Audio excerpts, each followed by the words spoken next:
Hi, this video is a bit special. Not because I'm going to do any special effects or anything like that, but because it's about the ice cube analogy. And if you noticed, my name is Iceberger and everything's blue and cube. Did you get it? Did you get that's what I was doing from the beginning? Wow, you're smart. So what I mentioned before in the last video about a specific thing from the book Atomic Habits by James Clear is the ice cube analogy, and I think it's important for people who they get annoyed when they don't see progress, I guess. So the ice cube analogy is basically this.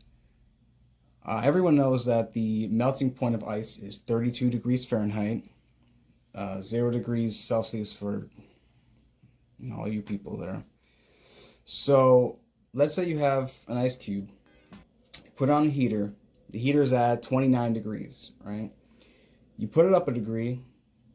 You objectively did something. The ice cube does nothing. Put it up to 31. You objectively did something. Ice cube does nothing. Put it up to 32. You objectively did something. And now the ice cube is melting. That's cool, right? Or warm.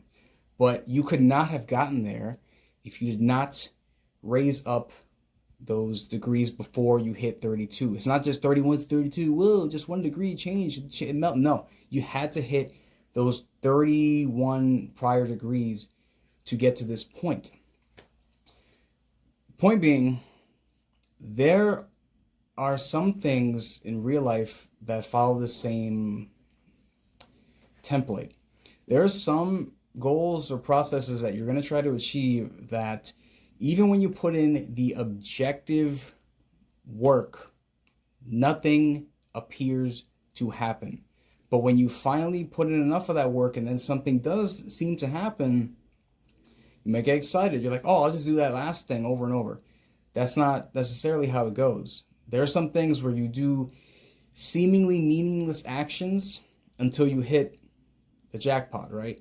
But you needed to do all those things leading up to that point so you can hit 32 degrees.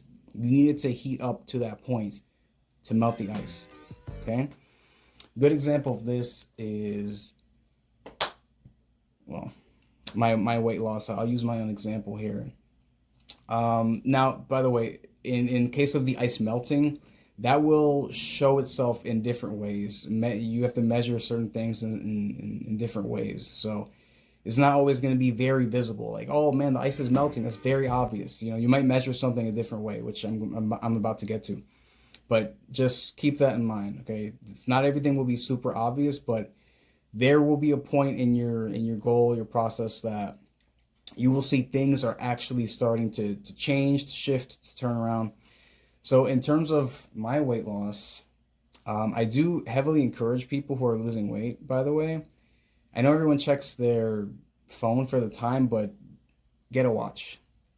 Get a watch, please. This can be very helpful and objective proof of something I'm about to get to. So when I was losing weight, I did so much. I got I tried so hard and got so far. Sometimes in the end it felt like it didn't even matter. When I was losing the weight, I was upset because it wasn't super obvious, right? Doing all this stuff, lowering the calories, putting in the physical work, but I didn't really see much in the mirror, right? So, two things here. After a certain point of losing weight, I did notice something. My watch got a lot looser. I'm like, oh wow, I didn't change this. I didn't change the buckling on this, the notch on this. That means I am actually objectively getting smaller. That was the ice melting moment for me. So I noticed all this work that was seemingly pointless. I hit something. But the thing is, it wasn't just me getting a watch. It was me putting in the work up to that point where this became visible, right? I would also recommend people who are losing weight to take pictures, okay? What this is an objective measurement of my wrist. I was so fat that, my wrist shrunk, right? Take pictures of yourself now Because when it's 5 months later, a year later, 2 months later, you're gonna be in the mirror thinking, oh, I don't notice a change. Yeah, no shit. You see yourself every single day. You're not gonna notice gradual changes like that unless you get liposuction. You need to have an outside objective measurement for this kind of thing. In that case, if you don't, you're gonna be in the terms of the example, raising up the heat forever until you never notice the ice melting. In that case, what you need to do is take a picture, check back after putting in the work, and you will see, whoa, I used to be a bigger block of ice. Now I'm melting, right? It'll be objectively obvious because you can see it in the pictures, right? So point being, I probably could have picked better examples, but I'm talking about what I know. Sometimes some things you got to put in the work. It seems pointless, but after a certain point, you will know for a fact that that work has paid off in some measurable way, some milestone.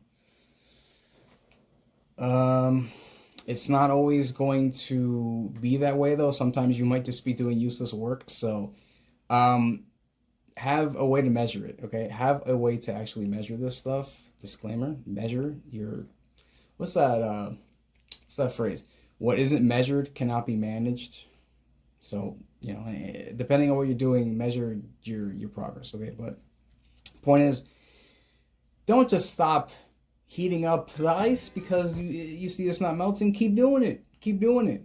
When you reach it, you'll be happy. But you also have to remember, all that shit you did before was necessary. It was necessary. Otherwise, you can't do it. You can't just do the last step over and over. You have to do all that stuff, depending on the situation. So yeah, man. Here's a special Ice Cube ending. Bye. Whatever. Give it a shit.